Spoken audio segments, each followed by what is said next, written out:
All right, let's just get right into it. We're starting our countdown with a story that proves sometimes the most frightening things can happen during something as simple and as ordinary as a walk home. So, coming in at number 5 is The Smiling Man. This story, which comes from the subreddit r/letsnotmeet, is honestly a masterclass in building terror from a single, deeply, deeply disturbing image. So, picture this, right? You're walking home alone at night. A tall guy in a suit shows up, but here's the thing. His head is tilted way back, and he's got this huge manic smile plastered on his face. The user says he waltzes toward them, and then, out of nowhere, just breaks into a full-on sprint. It's this mix of a bizarre dance and pure predatory speed. Absolutely chilling.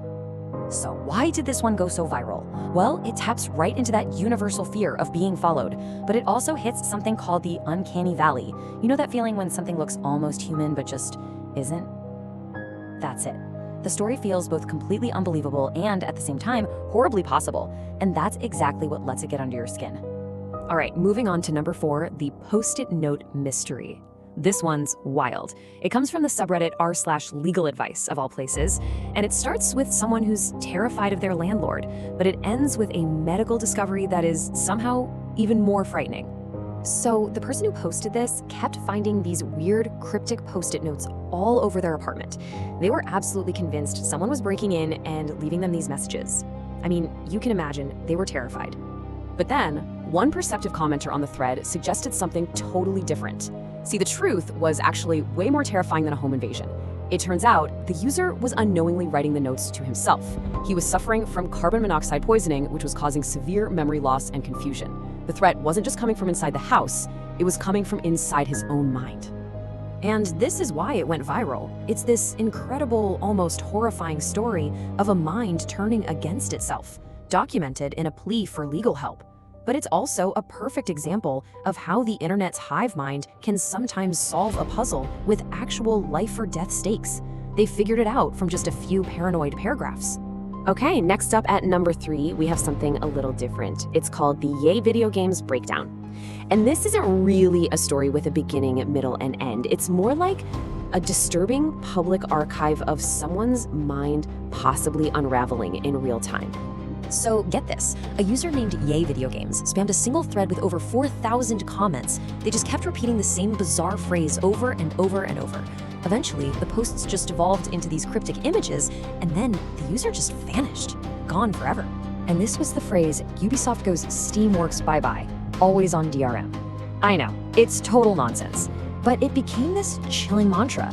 It's like you're looking at the digital ghost of someone's breakdown, just echoing forever in this forgotten corner of the internet. So why are people so fascinated by this? Because it's a public, permanent look into a potential mental health crisis. It raises all these questions about anonymity and, our well-being online. It's just a raw, unfiltered, and frankly, deeply uncomfortable look at someone losing their grip with the whole internet watching.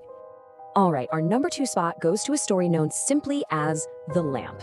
This one comes from r/glitch in the Matrix, and it explores something so fundamental: the devastating fragility of reality itself.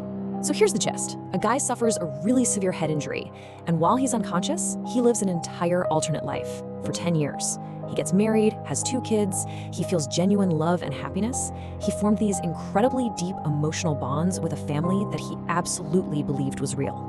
And then his whole world just shattered. He's looking around his home one day and he notices a lamp, and something about it is just off. It looks two-dimensional, fake, and that single tiny glitch is what caused him to wake up. He opens his eyes and he's in a hospital bed. A few moments of unconsciousness for the doctors was a decade of life for him, and he had to face this crushing, immediate loss of a family that never even existed. You can see why this one went viral. It just digs into our deepest anxieties about loss, about consciousness, and what even makes a life real. I mean, it forces you to ask a really tough question. Is the pain of losing a memory any less real than any other kind of loss? The grief he felt, that was 100% real. And finally, we've reached number 1. This is a story that, for my money, is the most chilling of them all. It's A Ghost in the Code, a story about a dead girlfriend who keeps messaging someone. It combines grief, technology, and stalking into this perfect, terrifying modern ghost story. And even though it came from r/nosleep, which is for fiction, it felt so real that it just broke out into the wider internet. So a young guy named Nathan starts documenting this whole thing. His girlfriend Emily had died in a car crash. About a year later, her dormant Facebook account starts messaging him, and it escalates. It goes from strange old messages to active, terrifying stalking, including photos of his own house taken from the outside. And this was the peak horror moment of the entire story. The account sends him a picture of his own window from the outside, with the message, "I can see you." This wasn't a glitch or a bot. This was proof that whoever or whatever was controlling that account was physically there, watching him. I mean, it's just a perfect storm of modern fears, right? You've got grief, you've got compromised technology, and that terrifying loss of privacy.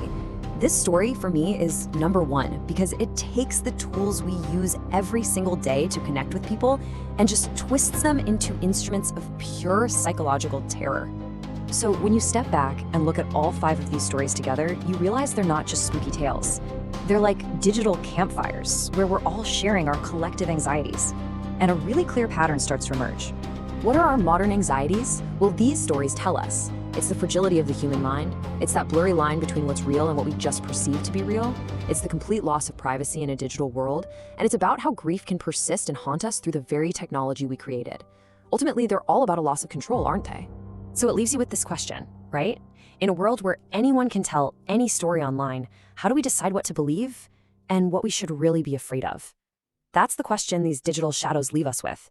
And it's a pretty chilling reminder that the most unsettling mysteries out there might just be a single click away.